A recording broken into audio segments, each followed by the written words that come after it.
الحمد لله رب العالمين والصلاة والسلام على أشرف الأنبياء والمرسلين نبينا محمد وعلى آله وأصحابه أجمعين ومن تبعهم بإحسان إلى يوم الدين أما بعد.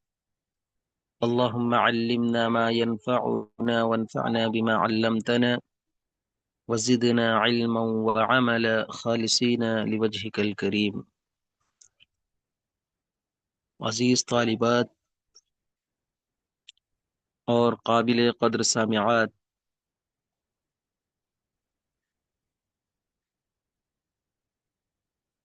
الحمدللہ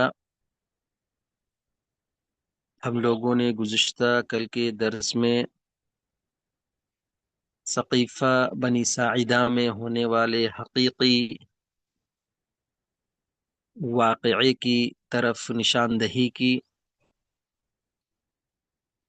اور نبی کریم صلی اللہ علیہ وسلم سے انصار کی جو محبت تھی اور حضرت ابو بکر کی قریش کی جو عمارت تھی اور سعد بن عبادہ کے تعلق سے جو باتیں غلط روایات میں پیش کی گئی تھی اس کی حقیقت کو بھی ہم لوگوں نے جانا اور سمجھا۔ اللہ سے ہم دعا کرتے ہیں کہ اللہ تبارک و تعالی ہمیں صحیح نہج پر اور منہج سلف صالحین کے مطابق ان واقعات کو اور صحابہ کرام رضوان اللہ علیہ مجمعین کی سیرتوں کو پڑھنے اور سمجھنے کی توفیق عنایت فرمائے، آمین یا رب العالمین۔ آج ایک نئے سبق کا آغاز کیا جائے گا جو ہے خلیفۃ الرسول سیدنا ابو بکر صدیق رضی اللہ تعالی عنہ کے فضائل و مناقب۔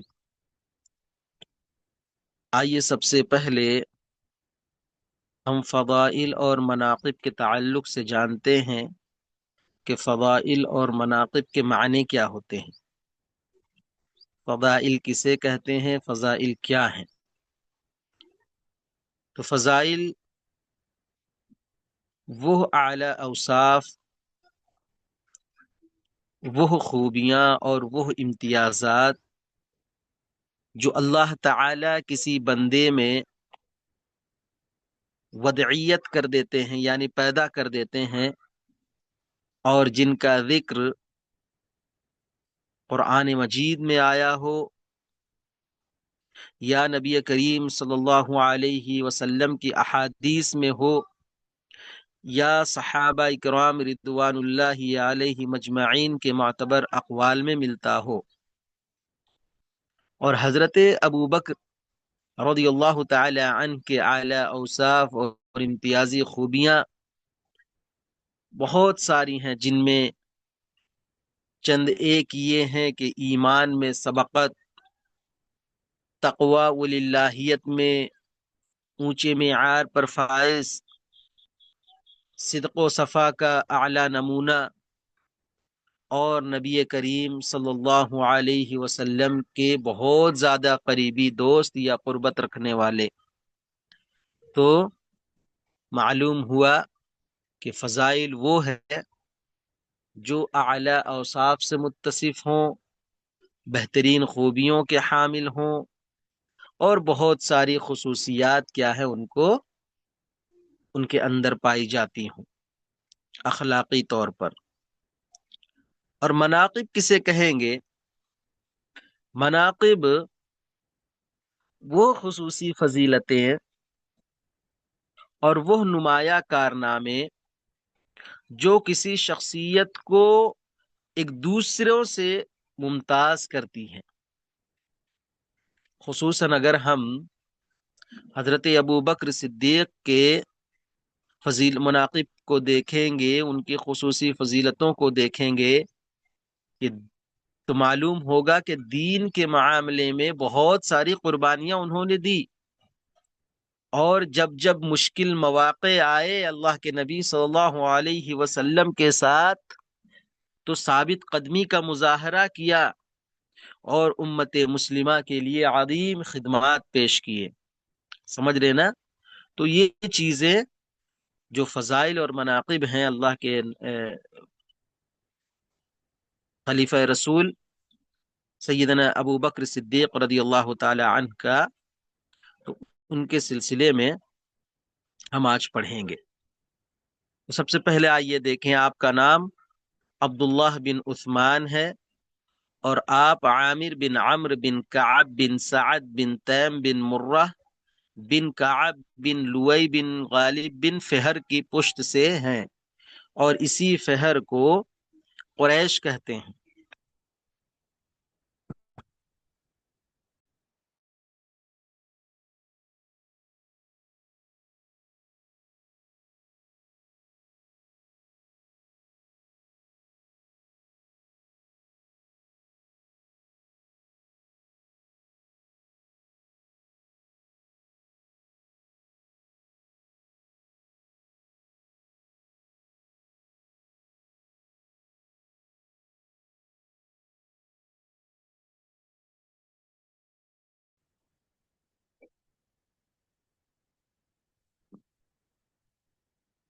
اس کے بعد دیکھیے حضرت علی بن ابی طالب رضی اللہ تعالی عنہ فرماتے ہیں کہ اللہ تعالی نے آسمان سے ابو بکر کا نام صدیق نازل کیا ہے.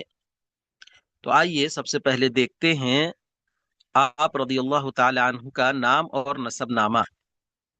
تو سیدنا ابو بکر رضی اللہ تعالی عنہ کا اصل نام کیا ہے جی؟ عبداللہ بن عثمان ہے. کیا نام ہے؟ عبداللہ بن عثمان. اور آپ کا جو یہ نسب نامہ ہے نا، عبداللہ بن عثمان بن عامر بن عمرو بن کعب بن سعد بن تیم بن مرہ بن لوئی بن غالب بن فہر، یہی جو فہر ہے نا، یہ وہ جد امجد ہیں یا دادا ہیں جن کی طرف نسبت کر کے اس قبیلے کو قریش کہا جاتا ہے.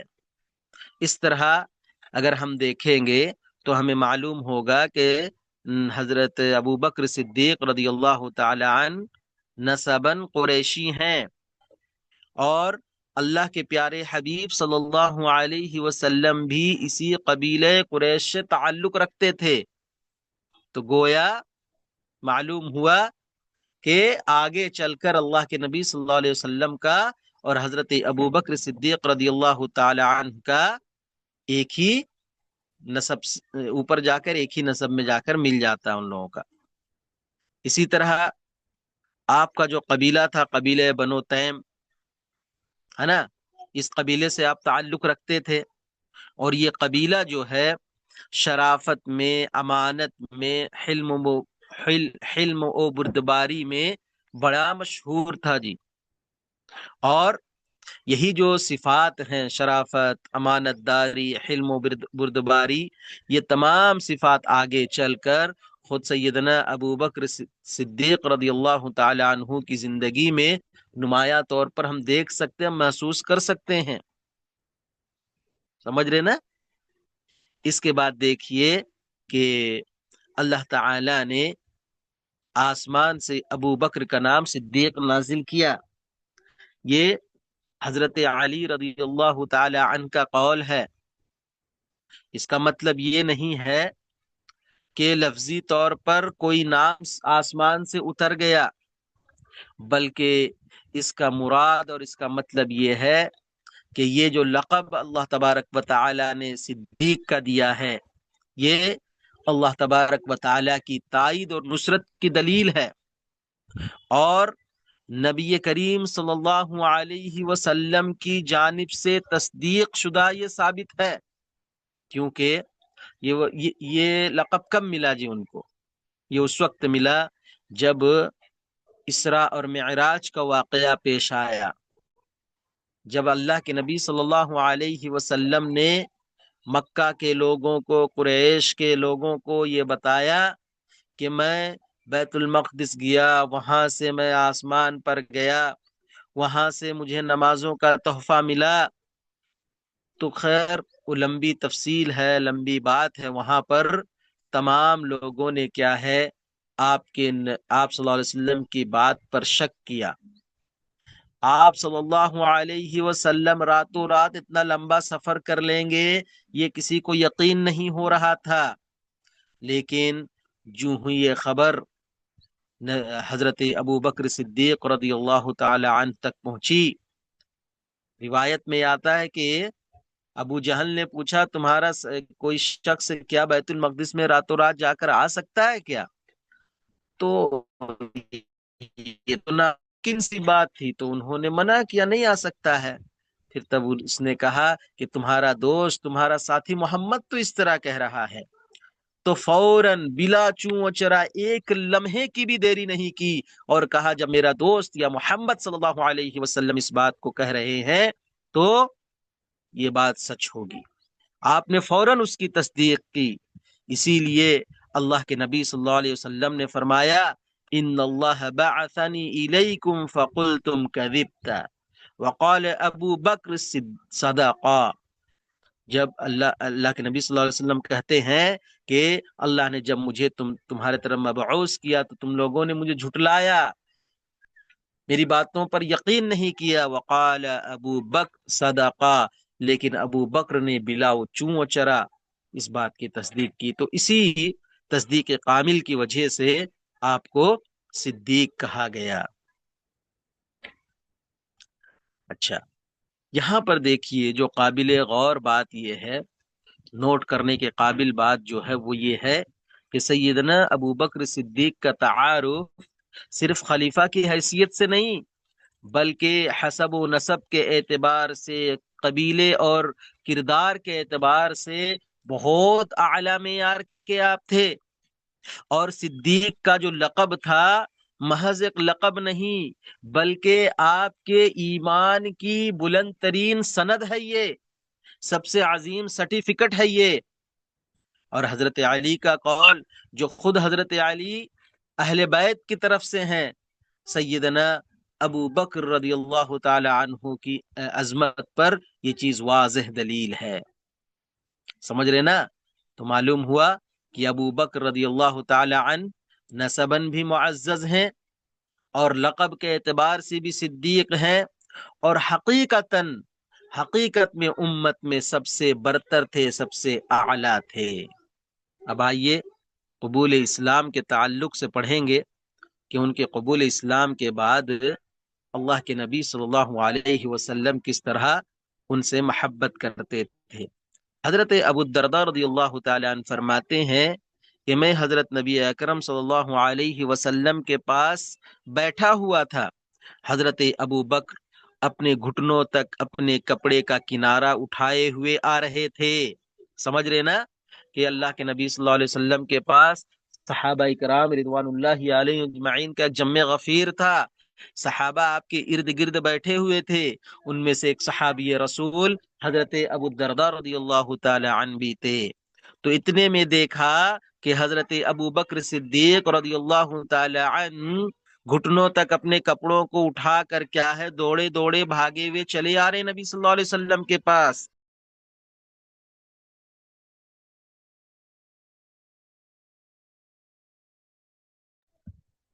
نبی کریم صلی اللہ علیہ وسلم نے فرمایا بھائی تمہارا ساتھی خطرات میں کودنے والا ہے۔ سمجھ رہے نا؟ یعنی تمہارا ساتھی کسی معاملے میں پھنس گیا ہے یا کوئی معاملہ اس کے ساتھ پیش آ گیا ہے۔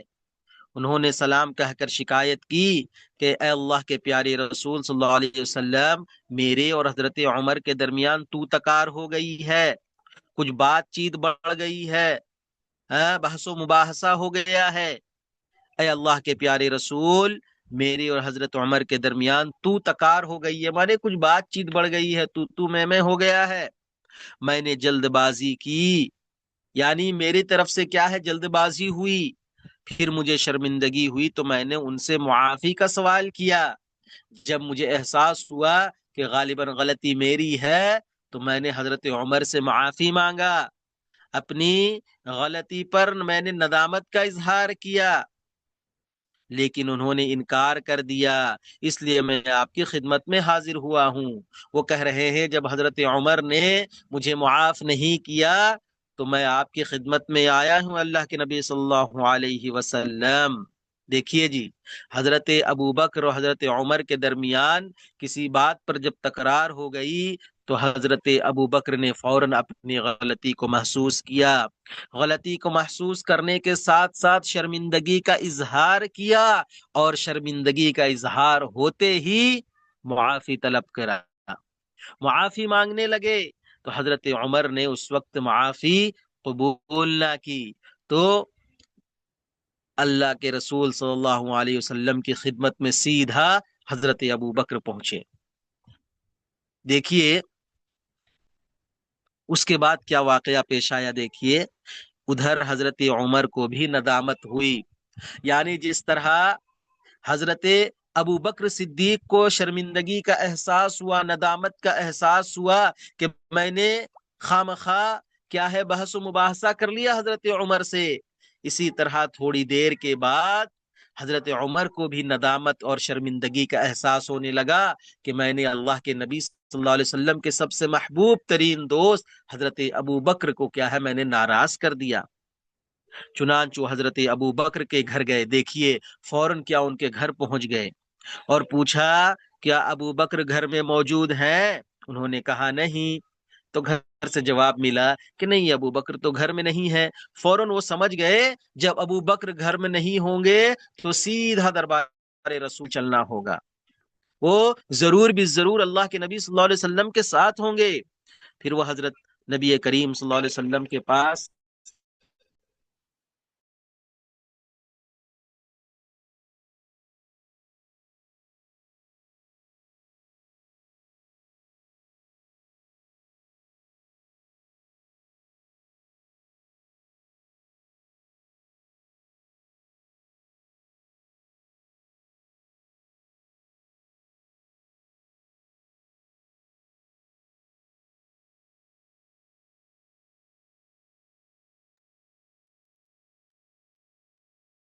پھر وہ حضرت نبی کریم صلی اللہ علیہ وسلم کے پاس آئے تو انہوں نے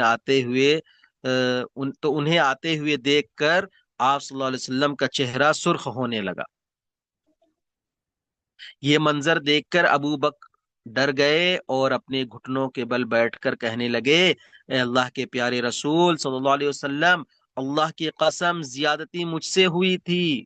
دیکھیے جب حضرت عمر اللہ کے نبی صلی اللہ علیہ وسلم کی طرف آ رہے تھے تو اللہ کے نبی صلی اللہ علیہ وسلم کا چہرہ سرخ ہونے لگا، آپ کے چہرے پر ناراضگی صاف طور پر ظاہر ہونے لگی۔ جب یہ دیکھا حضرت ابو بکر نے کہ آپ صلی اللہ علیہ وسلم کے چہرے پر کیا ہے ناراضگی ایک دم پورا ظاہر ہو جا رہی ہے تو مزید ان کو ڈر پیدا ہو گیا، کہیں مجھ سے زیادتی بہت زیادہ تو نہیں ہو گئی کہ اللہ کے نبی صلی اللہ علیہ وسلم کیا ہے مزید ناراض ہو رہے ہیں۔ تو انہوں نے اللہ کے نبی صلی اللہ علیہ وسلم کے سامنے دو زانو ہو کر بیٹھ گیا اور کہا اللہ کی قسم زیادتی مجھ سے ہوئی تھی اللہ کے نبی صلی اللہ علیہ وسلم۔ آخر حضرت نبی کریم صلی اللہ علیہ وسلم نے فرمایا سنو، اللہ نے مجھے تمہاری طرف نبی بنا کر بھیجا ہے تو تم نے کہا تو نے جھوٹ بولا، سمجھ رہے نا؟ ان اللہ قد بعثنی الیکم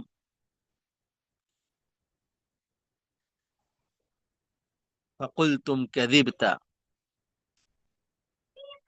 لوگوں کو خطاب کرتے ہوئے کہا کہ جب اللہ نے مجھے نبی بنا کر بھیجا تو تم لوگوں نے مجھے جھٹلایا۔ اور وقال ابو بکر صدقا، اور ابو بکر نے کہا اس نے سچ کہا،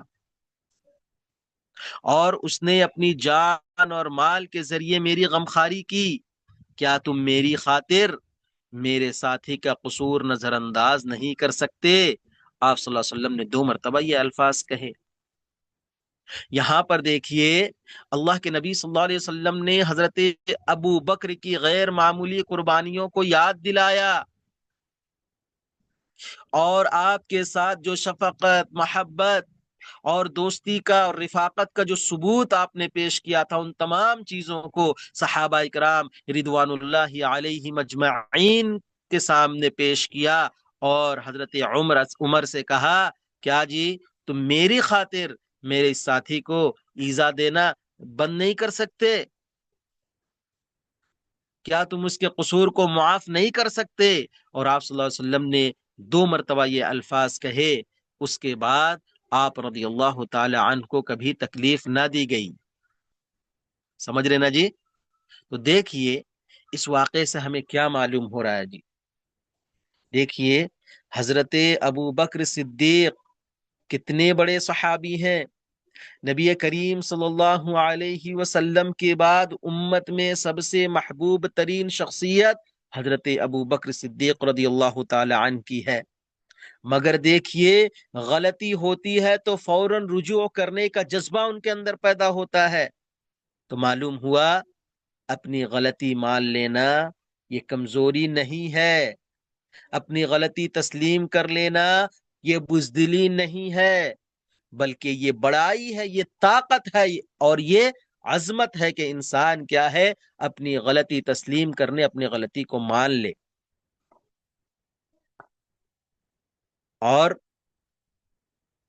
جو بڑے لوگ ہوتے ہیں نا جی، ان کو اپنے چھوٹوں کی قدر کرنی چاہیے، ان کے مقام اور مرتبے کو پہچاننا چاہیے۔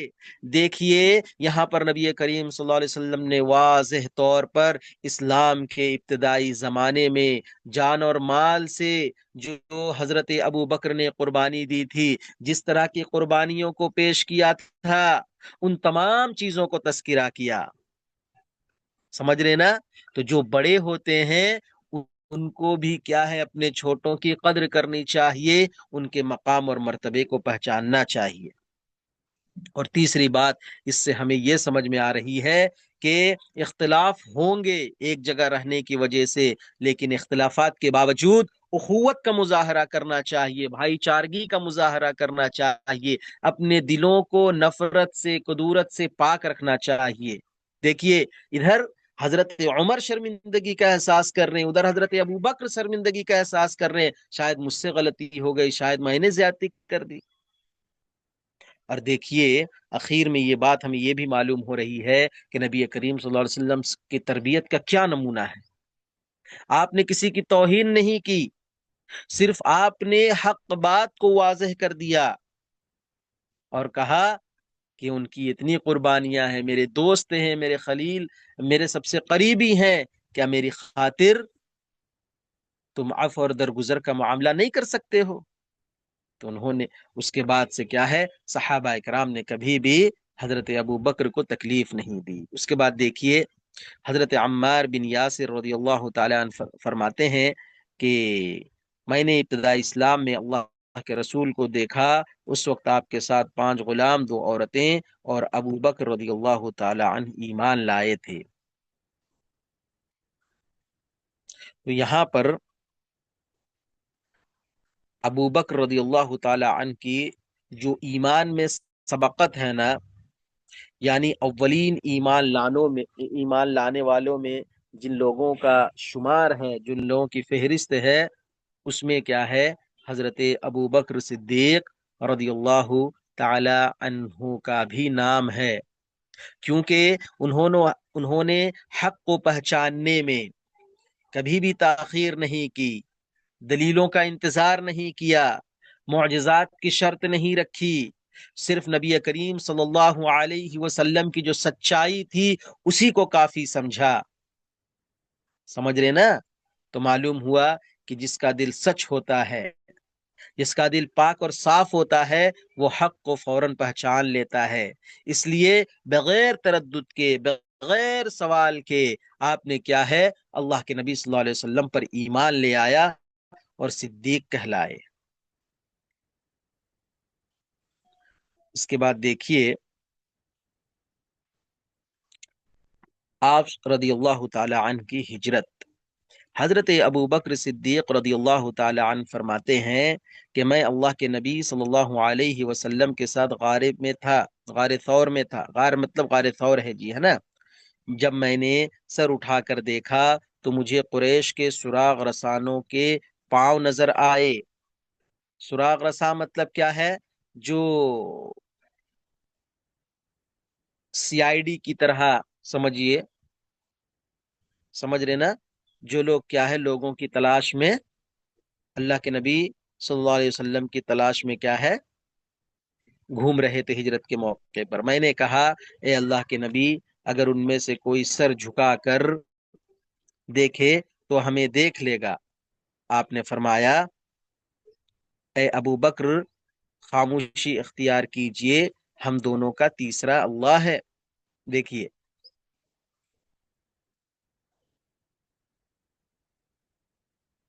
اور اسی موقع کی جانب، اسی واقعے کی جانب اشارہ کرتے ہوئے اللہ تبارک و تعالی نے کہا تھا اذ یقول لصاحبہ لا تحزن ان اللہ معنا، ہے نا؟ اے ابو بکر خاموش اختیار کیجئے، خاموش رہیے، خاموشی اختیار کیجئے، ہم دونوں کا تیسرا اللہ ہے۔ تو یہی چیز اللہ تبارک و تعالی قرآن مجید میں آیت نازل کی اور کہا اذ یقول لصاحبہ لا تحزن، جب محمد نے اپنے ساتھی سے کہا کہ گھبراؤ مت، ڈرو مت، ان اللہ معنا، ہمارے ساتھ اللہ تبارک و تعالی ہے۔ سمجھ میں آ رہے نا؟ تو اس واقعے سے کیا بات سمجھ میں آ رہی ہے جی؟ اس واقعے سے ہمیں یہ عظیم درس ملتا ہے کہ اللہ پر کامل توکل اور اللہ پر کامل بھروسہ ہونا چاہیے، اگرچہ کہ اسباب کم کیوں نہ ہو، اگرچہ کہ دشمن قریب کیوں نہ ہو، ہر حال میں ہمیں اللہ پر بھروسہ رکھنا چاہیے، اللہ پر اعتماد رکھنا چاہیے۔ کیوں کہ مومن سبب اسباب تو اختیار کرتا ہے مگر بھروسہ اللہ پر رکھتا ہے۔ اور دیکھیے سیدنا ابو بکر صدیق رضی اللہ تعالی عنہ کی محبت اور آپ کی فکر مندی یہ نہیں کہ مجھے اپنی جان کا خطرہ ہے، خوف انہیں اپنی جان کا نہیں، خوف اور ڈر تو تھا وہ اللہ کے نبی صلی اللہ علیہ وسلم کا تھا۔ اور یہ محبت رسول صلی اللہ علیہ وسلم کی سب سے اعلیٰ ترین مثال ہے۔ تو نبی کریم صلی اللہ علیہ وسلم نے خود اطمینان کا مظاہرہ کیا اور اپنے ساتھی کو بھی تسلی دی اور اپنے ساتھی کو بھی کیا ہے مطمئن کروایا۔ تو معلوم ہوا جو قائد ہوتا ہے، جو لیڈر ہوتا ہے جی، وہ ایسے مشکل حالات میں سب سے زیادہ پرسکون اور اطمینان والا مطمئن اسے ہونا چاہیے۔ سمجھ رہے نا؟ یہ صرف ایک غار کا واقعہ نہیں ہے، یہ ہر دور کے مومنوں کے لیے ایک اصول اللہ کے نبی صلی اللہ علیہ وسلم نے یہاں بیان کر دیا کہ ایمان کے ساتھ اخلاص اور اخلاص کے ساتھ اطاعت کے ذریعے تم اللہ پر کامل بھروسہ کر لو۔ جو بھی تمہارے پاس مصیبتیں آئیں گی، چاہے دشمن کتنا ہی طاقتور کیوں نہ ہو، اگر اللہ پر کامل یقین ہو جائے گا، اللہ پر کامل بھروسہ ہو جائے گا، تو دیکھیے روایتوں میں آتا ہے کہ اگر وہ نیچے صرف اپنے پاؤں کی جانب دیکھتے تو حضرت ابو بکر اور محمد صلی اللہ علیہ وسلم کو دیکھ لیتے، وہ لوگ، وہ سراغ رساں لوگ، وہ ٹریک ٹریک ٹریک کرنے والے لوگ۔ لیکن دیکھیے یہاں پر مضبوط ایمان اور توکل کی اعلیٰ ترین مثال اللہ کے نبی صلی اللہ علیہ وسلم اور حضرت ابو بکر نے پیش کیا۔ تو ہمیں بھی چاہیے کہ جب ہم ہم کیا ہے سچائی کے راستے کو لازم پکڑیں، اللہ پر بھروسہ رکھیں، تو اللہ تبارک و تعالی ہمیں کبھی بھی تنہا اور اکیلا نہیں چھوڑے گا، چاہے مشکل کتنی بڑی کیوں نہ ہو۔ کیونکہ غار سور میں تھے، صرف دو ہی لوگ تھے، مگر ہارے نہیں، ٹوٹے نہیں، اللہ پر بھروسہ کو انہوں نے زائل نہیں کیا، کیونکہ ان کو معلوم تھا ہم صرف دو نہیں بلکہ ہمارے ساتھ ہمارا پروردگار بھی ہے، ہمارا اللہ بھی ہے جو ہماری مدد کرے گا۔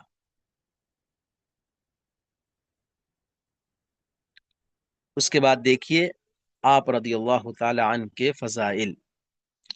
حضرت ابو ہریرہ رضی اللہ تعالی عنہ فرماتے ہیں کہ میں نے اللہ کے رسول صلی اللہ علیہ وسلم کو یہ فرماتے ہوئے سنا کہ جو کوئی اللہ کے راہ میں کسی چیز کا جوڑا خرچ کرے گا اسے جنت کے دروازوں سے بلایا جائے گا۔ اے اللہ کے بندے، یہ بہتر ہے تو جو کوئی نماز والوں سے ہوگا اسے نماز کے دروازے سے بلایا جائے گا، اور جو کوئی جہاد والوں سے ہوگا وہ جہاد کے دروازے سے بلایا جائے گا، اور جو کوئی صدقہ والوں سے ہوگا وہ صدقہ کے دروازے سے بلایا جائے گا، اور جو کوئی روزہ والوں سے ہوگا وہ روزہ کے دروازے سے بلایا جائے گا۔ تو ابو بکر رضی اللہ تعالی عنہ نے فرمایا جو کسی خوش نصیب کو ان دروازوں سے بلایا گیا تو اسے، جس کسی خوش نصیب کو ان دروازوں سے بلایا گیا اسے تو کسی چیز کی ضرورت نہ رہی۔ پھر پوچھا اے اللہ کے پیارے رسول صلی اللہ علیہ وسلم، بھلا کسی کو ان تمام دروازوں سے بھی بلایا جائے گا؟ آپ نے فرمایا ہاں اے ابو بکر، اور میں امید کرتا ہوں کہ تم ان میں سے ہے۔ دیکھیے یہاں پر جنت کے تمام دروازوں سے پکارے جانے کے تعلق سے بات بتائی گئی ہے۔ اس حدیث مبارکہ کا خلاصہ یہ ہے کہ نبی کریم صلی اللہ علیہ وسلم نے فرمایا کہ جنت کے مختلف دروازے ہوں گے، باب الصلاۃ، باب الجہاد، باب الصدقہ، باب الصیام کو باب الریان کہا جاتا ہے نا۔ نماز کا دروازہ الگ، جہاد کا دروازہ الگ، صدقہ کا دروازہ الگ، روزے کا دروازہ الگ۔ تو جو کوئی نماز میں ممتاز ہوگا اس کو نماز کے دروازے سے بلایا جائے گا، جو کوئی جہاد میں ممتاز ہوگا اس کو جہاد کے دروازے سے بلایا جائے گا۔ لیکن جب حضرت ابو بکر صدیق رضی اللہ تعالی عنہ نے عرض کیا کہ اللہ کے نبی کوئی ایسا بھی ہے کہ تمام دروازوں سے اس کو بلایا جائے گا، تو نبی کریم صلی اللہ علیہ وسلم نے کہا کہ ہاں، اور مجھے امید ہے کہ تم ان میں سے ہو۔ دیکھیے یہ حدیث جو ہے حضرت ابو بکر صدیق رضی اللہ تعالی عنہ کی جامع عبادت پر دلیل ہے کہ آپ رضی اللہ تعالی عنہ نماز میں بھی ممتاز تھے، آپ صدقہ و خیرات دینے میں بھی سب سے آگے آگے تھے، آپ روزہ رکھنے میں بھی سب پر سبقت لے جانے والوں میں سے تھے، آپ جہاد اور قربانی کے معاملے میں بھی سب سے آگے آگے تھے۔ تو نبی کریم صلی اللہ علیہ وسلم کی یہ بشارت تھی ہے نا کہ آپ رضی اللہ تعالی عنہ کو جنت کے تمام دروازوں سے بلایا جائے گا۔ اور ایک چیز یہ یہاں پر یہ بھی آپ یاد رکھیں کہ یہ واحد صحابی ہیں، یہ تنہا اور اکیلا ایسے صحابی ہیں جن کے بارے میں یہ کہا گیا کہ انہیں تمام جنت کے تمام دروازوں سے بلایا جائے گا۔ اس کی امید ظاہر کی گئی کیونکہ ان کے اندر اخلاص تھا، ان کے اندر دین پر عمل کرنے کا جذبہ کوٹ کوٹ کر بھرا ہوا تھا، اور یہ تمام چیزیں ان کی کامل ایمان کی دلیل اور علامت تھی۔ سمجھ رہے نا؟ صرف ایک نیکی نہیں، اللہ تبارک و تعالی یا شریعت ہم سے ہما اقسام کی نیکی کا مطالبہ کرتا ہے کہ ہر نیکی میں کیا ہے انسان کو سبقت لے جانی چاہیے۔ صرف ایسا نہیں کہ کوئی نماز پڑھ رہا ہے تو دوسری عبادتوں سے کیا ہے وہ اپنے آپ کو کنارہ کر لیا ہے، یا زکوٰۃ دے رہا ہے، نماز کا کوئی عطا پتہ نہیں ہے اس کو۔ سمجھ رہے نا؟ تو تمام عبادتوں کو کیا ہے انجام دینے کی ضرورت ہے۔ اسی طرح دیکھیے حضرت انس بن مالک فرماتے ہیں کہ حضرت نبی کریم صلی اللہ علیہ وسلم احد پہاڑ پر چڑھے اور آپ کے ساتھ ابو بکر، عمر، عثمان بھی تھے، تو وہ حرکت کرنے لگا۔ آپ صلی اللہ علیہ وسلم نے فرمایا اے احد ٹھہر جا، کیونکہ تیرے اوپر نبی اور صدیق اور 2 شہید ہیں۔ ٹھیک ہے؟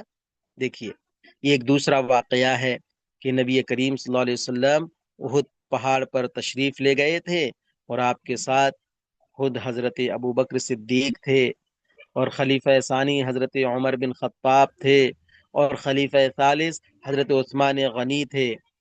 تو اتنے میں یہ سارے بیٹھے ہوئے تھے تو پہاڑ کیا ہے ہلنے لگا۔ تو آپ صلی اللہ علیہ وسلم نے فرمایا اے احد پہاڑ رک جا، ٹھہر جا، تیرے اوپر ایک نبی ٹھہرا ہوا ہے، تیرے اوپر ایک صدیق ٹھہرا ہوا ہے، اور تیرے اوپر 2 شہید ٹھہرے ہوئے ہیں۔ دیکھیے یہاں پر صدیق کا لقب کیا ہے براہ راست نبی کریم صلی اللہ علیہ وسلم نے دیا تھا، اور کسی صحابی کو یہ درجہ اس صراحت کے ساتھ نہیں ملا تھا، ہے نا۔ اور دوسری بات یہ ہے کہ دو شہید سے مراد حضرت عمر اور حضرت عثمان غنی ہے رضی اللہ تعالی عنہما ہیں، اور ان دونوں کی شہادت کی پیشن گوئی گویا کہ اللہ کے نبی صلی اللہ علیہ وسلم نے یہاں دے دیا۔ تو معلوم ہوا جی اور ایک چیز کہ نبوت کے بعد سب سے اونچا درجہ صدیقیت کا ہے، صدیقیت کا معیار نبوت کے بعد سب سے اونچا ہے۔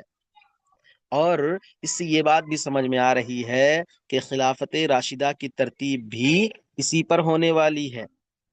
یہ گویا کے خلافت راشدہ کی ترتیب کی طرف بھی اشارہ ہے، سمجھ رہے نا۔ اس کے بعد دیکھیے ایک تیسری حدیث، حضرت نبی کریم حضرت عمرو بن عاص رضی اللہ تعالیٰ عنہ فرماتے ہیں کہ نبی کریم صلی اللہ علیہ وسلم نے مجھے ذات السلاسل کے لشکر پر امیر بنا کر بھیجا۔ میں نے واپس آ کر آپ صلی اللہ علیہ وسلم سے پوچھا کہ لوگوں میں آپ کو سب سے بڑھ کر پیارا کون ہے؟ آپ نے فرمایا عائشہ صدیقہ۔ میں نے پوچھا اور مردوں میں؟ آپ نے فرمایا اس کا باپ ابو بکر۔ پھر میں نے پوچھا اس کے بعد کون؟ آپ نے فرمایا عمر بن خطاب۔ دیکھیے یہ حدیث جو ہے اللہ کے نبی صلی اللہ علیہ وسلم کی جو محبت ہے نا، اس کے درجہ بندی کو واضح کرتی۔ نبی کریم صلی اللہ علیہ وسلم کا جو ذاتی میلان تھا، جو سب سے زیادہ جس سے محبت کرتے تھے، یہاں پر اس کے درجے کی کیا ہے؟ تعیین کی جا رہی ہے۔ اور یہ محبت صرف رشتہ داری کی محبت نہیں تھی، دوستی کی محبت نہیں تھی، بلکہ ایمان، قربانی اور رفاقت کا نتیجہ تھا۔ تو اس محبت کے درجے میں حضرت ابو بکر صدیق رضی اللہ تعالی عنہ نبی کے سب سے زیادہ محبوب تھے مردوں میں، سمجھ رہے نا۔ مردوں میں نبی کریم صلی اللہ علیہ وسلم کے سب سے زیادہ محبوب کون تھے جی؟ حضرت ابو بکر رضی اللہ تعالی عنہ۔ سفر میں ہو، حجر میں ہو، ہجرت میں ہو، غار میں ہو، خلافت میں ہو، ہر معاملے میں کیا ہے؟ وہ اللہ کے نبی صلی اللہ علیہ وسلم کے ساتھ تھے۔ تو نبی کی قربت کا یہ جو دعویٰ ہے نا، صرف زبانی نہیں تھی، بلکہ آپ کا عمل، آپ کا کردار، آپ کی پوری شخصیت کیا ہے؟ نبی کریم صلی اللہ علیہ وسلم کی محبت کا عملی نمونہ تھا۔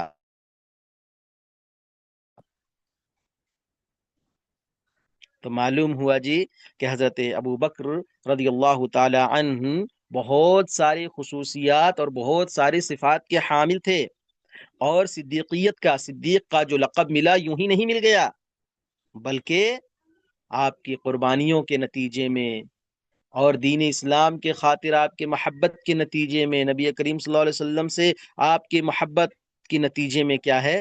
یہ چیزیں آپ کو ملی ہیں۔ تو ہم جو صدیق اکبر رضی اللہ تعالی عنہ کی جو تاریخ پڑھ رہے ہیں، صرف ایک تاریخ اور ایک سیرت سمجھ کر نہیں پڑھیں، بلکہ ہمیں ایک آئینہ سمجھ کر، اپنی اصلاح کا ایک آئینہ سمجھ کر ہمیں کیا ہے؟ ان واقعات کو پڑھنا ہے، اور اسی طرح محبت کا ثبوت پیش کرنا ہے جس طرح حضرت ابو بکر صدیق رضی اللہ تعالی عنہ نے پیش کیا۔ اس کے بعد دیکھیے آپ کا علم، حضرت ابو سعید خدری رضی اللہ تعالیٰ عنہ فرماتے ہیں کہ اللہ کے رسول صلی اللہ علیہ وسلم نے لوگوں کو خطبہ دیا اور فرمایا اللہ تعالیٰ نے اپنے بندے کو اختیار دیا ہے کہ وہ یا تو دنیا کو پسند کرے یا اس چیز کو جو اللہ تعالیٰ کے پاس ہے۔ تو اس نے اس چیز کو پسند کر لیا جو اللہ کے پاس ہے۔ ابو سعید خدری فرماتے ہیں کہ یہ سن کر ابو بکر رضی اللہ تعالیٰ عنہ نے رونا شروع کر دیا۔ کیا بات تھی جی؟ کہ اللہ تعالیٰ ایک بندے کو اختیار دیا ہے کہ کوئی دنیا پسند کر لے یا آخرت کو پسند کر لے، لیکن ایک بندہ ہے جس نے دنیا پر آخرت کو ترجیح دی، دنیا کے مقابلے میں آخرت کو پسند کیا، بس اتنا ہی بات سننا تھا۔ ابو سعید خدری کہتے ہیں کہ نبی کریم صلی اللہ علیہ وسلم کیا حضرت ابو بکر صدیق رضی اللہ تعالیٰ عنہ کیا ہے؟ رونے لگے۔ ہم نے اس بات پر تعجب کیا کہ حضرت رسول مقبول نے، آگے کیجئے جی، ایک بندے کے متعلق بیان کیا ہے، اسے اختیار دیا گیا اور ابو بکر رو رہے ہیں۔ پس رسول صلی اللہ علیہ وسلم ہی وہ بندے تھے اور ابو بکر ہم سے زیادہ عالم تھے۔ چنانچہ اللہ کے رسول صلی اللہ علیہ وسلم نے فرمایا کہ ابو بکر اپنے مال اور مخلصانہ صحبت کے اعتبار سے سب سے بڑھ کر میرے محسن ہیں۔ اگر میں اپنے رب کے علاوہ کسی کو خلیل بنانے والا ہوتا تو ابو بکر کو بناتا، لیکن اسلام کی اخوت اور اس کے ساتھ دلی محبت ضرور ہے، لہٰذا مسجد میں داخل ہونے والے سب دروازے بند کر دیے جائیں سوائے ابو بکر کے دروازے کے۔ دیکھیے جی، نبی کریم صلی اللہ علیہ وسلم نے پہلی حدیث میں جو ابو سعید خدری کی ہے، اس میں بظاہر ایک تمثیلی بات کی، ایک مثال دے کر بات بیان کی، لیکن ابو بکر صدیق رضی اللہ تعالی عنہ نے اللہ کے نبی کے اس اشارتی کلمات کو سمجھ گیا۔ انہوں نے یہ بات سمجھ لیا، یہ انجام کو بھانپ لیا، اور وہ جان گئے کہ یہ جو خطبہ اور یہ جو بات اللہ کے نبی صلی اللہ علیہ وسلم بتا رہے ہیں، یہ آپ کی زندگی کے وداعی یا الوداعی کی طرف کیا ہے؟ اشارہ ہے۔ آپ اس دنیا سے رخصت ہونے والے ہیں، اور اس حقیقت کو دوسرے صحابہ نہیں سمجھ پائے۔ اور وہ بندہ کون؟ اللہ کے نبی صلی اللہ علیہ وسلم ہے کہ انہوں نے دین کو اختیار کیا، اللہ کے راستے کو اختیار کیا، آخرت کو اختیار کیا، اور دنیا کو کیا ہے؟ ٹھکرا دیا۔ آخرت کے مقابلے میں، آخرت کے آرام اور آخرت کے سکون کے مقابلے میں، تو یہ بات کیا ہے؟ جتنی گہری بات تھی اسی طرح کیا ہے، حضرت ابو بکر صدیق رضی اللہ تعالی نے اس بات کی گہرائی کو سمجھ لیا اور رونے لگے۔ اور یہ جو ان کا رونا تھا، یہ جذباتی نہیں تھا، بلکہ حدیث نبوی صلی اللہ علیہ وسلم کا فہم کا نتیجہ تھا، اور انہوں نے بات کو سمجھ لیا، بھانپ لیا۔ اسی لیے ابو سعید خدری کہتے ہیں کہ ابو بکر ہم میں سب سے زیادہ علم رکھنے والے تھے، سب سے زیادہ عالم تھے۔ اس کے بعد دوسری حدیث میں یہ بات آئی کہ اگر میں خلیل بناتا تو ابو بکر کو بناتا۔ خلیل کا مطلب کیا ہے؟ خلیل کا مطلب ہے وہ دوست جو دل کے اندر تک اتر جائے، جیسے ابراہیم خلیل اللہ ہے، اور نبی نے فرمایا اللہ کے بعد کسی کو خلیل بنانا ہوتا تو ابو بکر ہوتے، اور یہ نبی کریم صلی اللہ علیہ وسلم کی محبت کا اعلیٰ ترین اظہار تھا۔ اور اللہ کے نبی صلی اللہ علیہ وسلم کے دل میں حضرت ابو بکر کا کیا مقام تھا، کیا مرتبہ تھا، یہ اس جملے سے ظاہر ہو رہی ہے بات، سمجھ رہے نا؟